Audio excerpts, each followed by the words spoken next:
Hey everybody, how's it going? Good to be back with you.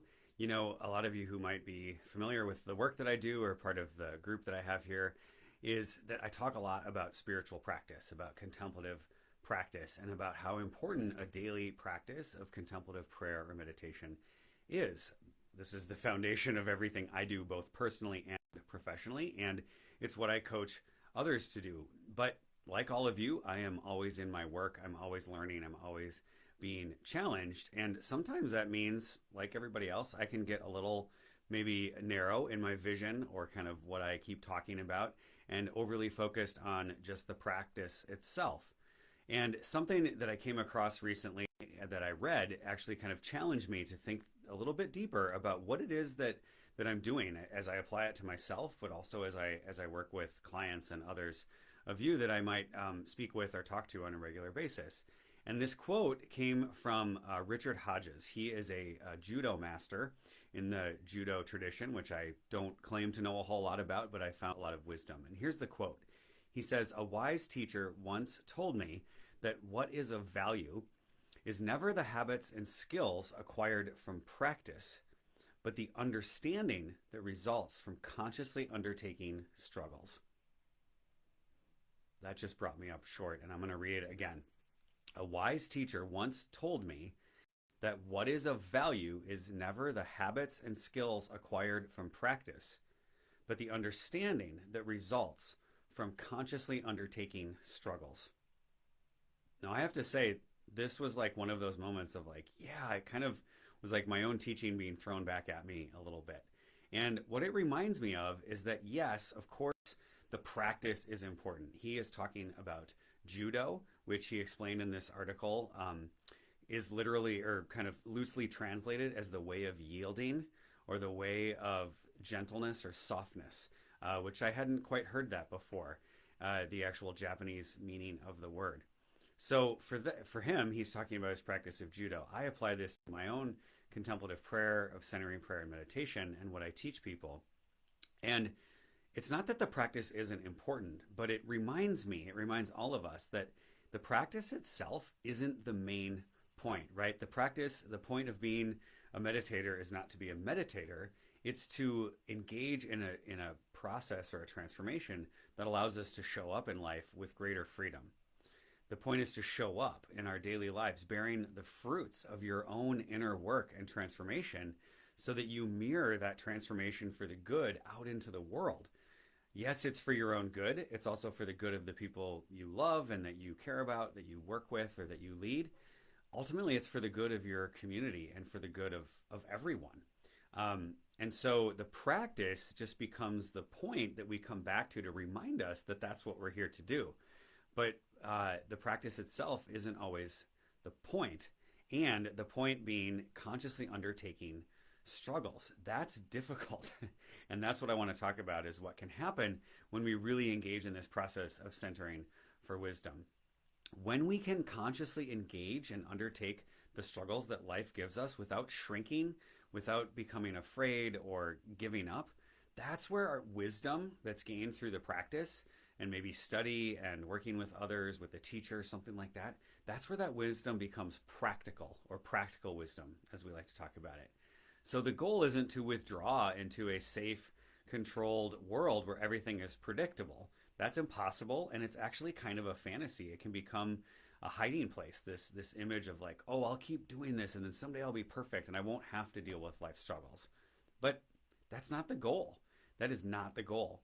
When you can start to consciously undertake struggles, consciously, and I might add willingly, without resisting or shrinking, without becoming paralyzed by your own fear, or how about this one, without going back into your old patterns, maybe those are your kind of negative loops of thinking and talking to yourself.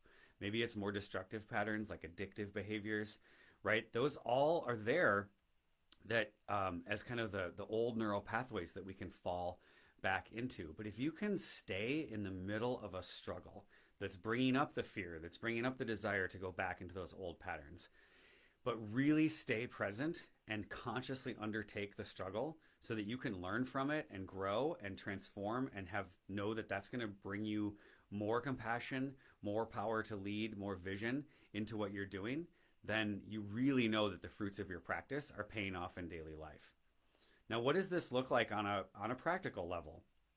On the one hand, you've probably, a lot of you have heard that old saying, uh, like, you feel afraid, but you do it anyways, right? So it's the things that maybe you're afraid to do, but you know are necessary to really grow your business or your organization, or maybe even your personal relationships with a spouse or a partner or kids, right? Those difficult things that you don't want to do.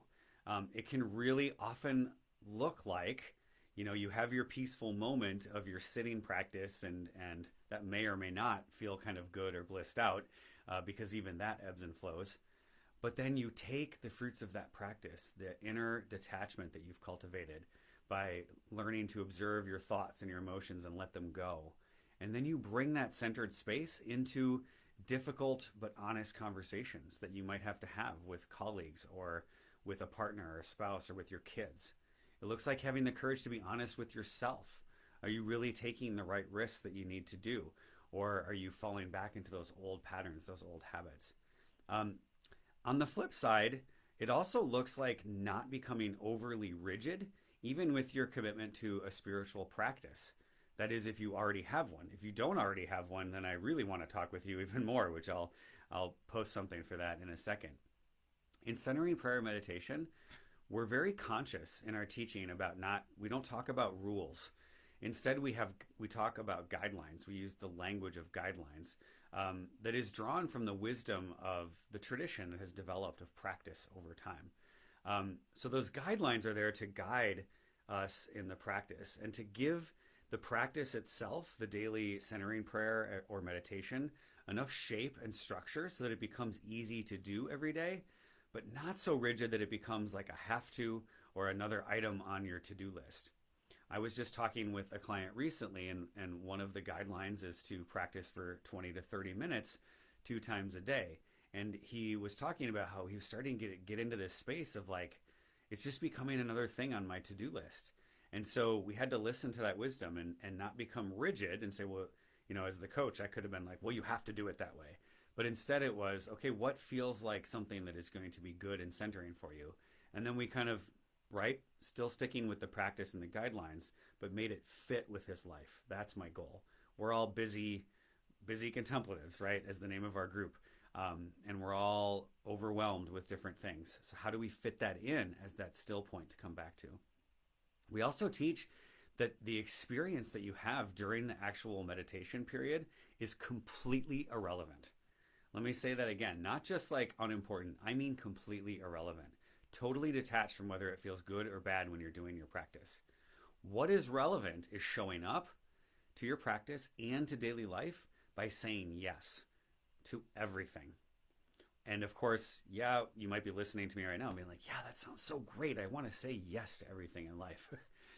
But that all sounds well and good until challenges start to come up. And that's where we're tested in our resolve, both as leaders and as contemplatives, if we're committed to some kind of a spiritual practice as the grounding and foundation for your leadership.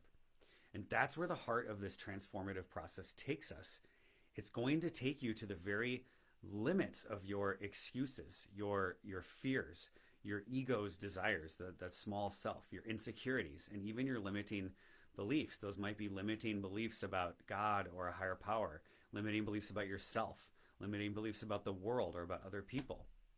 But then it asks you to surrender into those challenges when they come up. And there's, again, that way of yielding. I use the language of surrendering in centering for wisdom. And Judo talks about that way of yielding. Now, I don't know anybody who does any of this with any consistency who hasn't made first a firm commitment to doing some kind of a spiritual practice. But that, I find, is not enough, because lots of people have great intentions. It's like the New Year's resolution, right? It's great for the first 2 weeks of January, and you're lucky if you make it that long. But life starts to pull us back into those old habits. So first it's the commitment, yes. Then it's surrounding yourself with a teacher or a guide that you trust, like deeply, deeply trust at a deep level, as well as others who are committed to the path, because nobody does this alone. I also don't know anybody who does this perfectly. This is the way of yielding, the way of surrendering. And that includes accepting and even yielding to failures when they come up and learning from them as much as possible and surrendering into those challenges.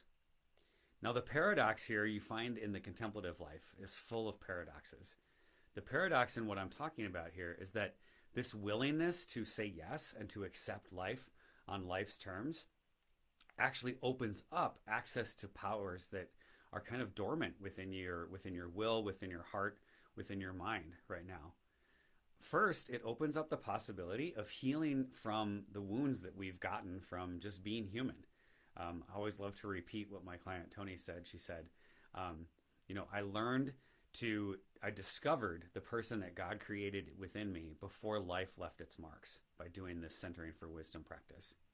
So it gives us the possibility of healing. And then second, that same healing, as well as our ongoing saying yes, opens up this incredible energy, this creativity, this innovation, and this connection with a power greater than ourselves. Call it God if you want, call it grace, call it spirit, as well as connection with others, with other people who are on the path and the people that we lead. And we know that to be successful as leaders, trust is our most powerful currency, right? It's what allows people to be willing to follow us into those challenging situations. So if you're watching this and you find yourself right on the precipice of kind of moving beyond feeling stuck in some of those old habits, maybe the stress, the overwhelm, the burnout, because you've been trying to force things to happen in a particular way. And again, if you're there, that's okay. That's kind of what our culture reinforces. But you're looking for a different way, a way that's more yielding, more gentle, and wiser, and ultimately even more powerful. Then I want to invite you to an honest, courageous conversation about where the Spirit is leading you within this struggle. So if you're resisting that struggle, but you read that quote about consciously engaging in struggle and you're like, oof, I can see how that's powerful, but I just don't know how to get there. If that's you, then I want to invite you to have this conversation. And I call these breakthrough sessions. They're totally free, no obligation session. We get on the phone and I'm going to ask you some questions about where you are now, about where you'd like to be, and come up with a game plan to get you there. And if I can help get you there, I will discuss that with you. And if not, that's totally fine too. And I'll usually even look for other resources that might be able to help. Now, you might be watching this and thinking, I don't know, maybe I'm on the verge of that kind of a breakthrough, or I need that kind of support, and thinking, I don't know if that's for me. Does that really fit?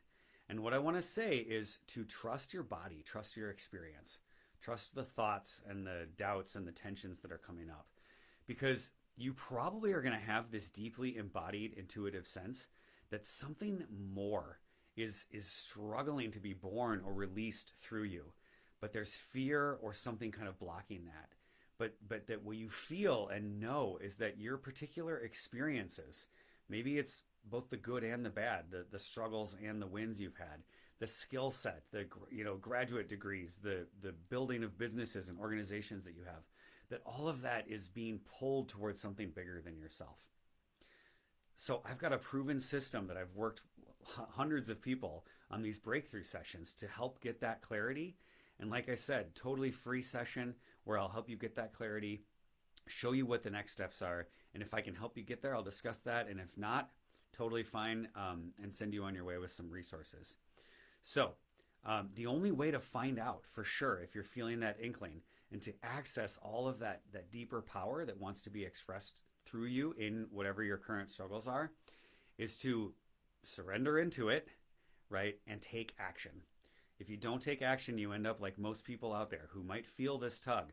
I think everybody feels this tug at some point in their life, but very few people have the courage to respond to it, right? It takes courage, it takes support. And that's what I offer this work for, is to offer that support and encouragement. And,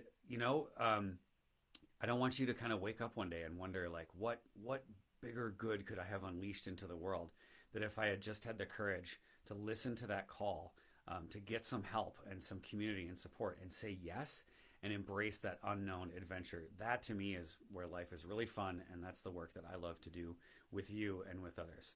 So if that's you and you're right on that verge, I'm going to put a link in the box right now so you can click to go and do your breakthrough session.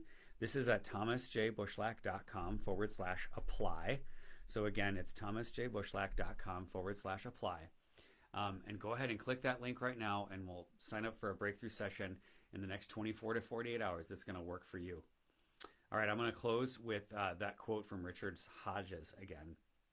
He said, "A wise teacher once told me that what is of value is never the habits and skills acquired from practice, but the understanding that results from consciously undertaking struggles." So if you want some help consciously and willingly undertaking those struggles, paradoxically with less stress and less resistance and less burnout and effort, then go ahead and click that link or go over to thomasjbushlack.com/apply right now. Sign up for your time, and we will talk with you soon. Thanks, everybody. Keep surrendering into those struggles, and I'll talk to you soon. Bye.